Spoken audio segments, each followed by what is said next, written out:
درانه کتونکو السلام علیکم.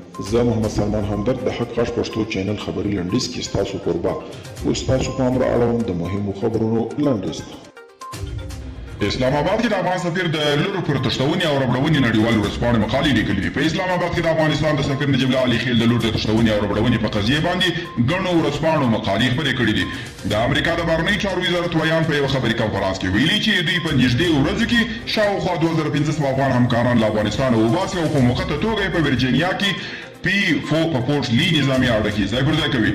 روسیه، تاجکستان او ازبکستان افغان پولي ته څیرمه نظامي تمرینات پیلوي دي. روسیې پوځ یوه جنرال الکساندر لوپین په تازه څرګندونه کې ویلي چې دغه تمرینات د تاجکستان په یوه ستره نظامي اډه کې د 5 ورځو لپاره ترسره کیږي.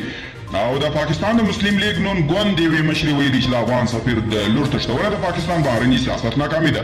په اسلام آباد کې د افغانستان سفیر نجیب الله علي خیل لور جمعه تښتول شوی او 2 ساعته وروسته داسې وخت خوشي شوه چې د افغان چارواکو په خبره سخته شکنجه شوې وه.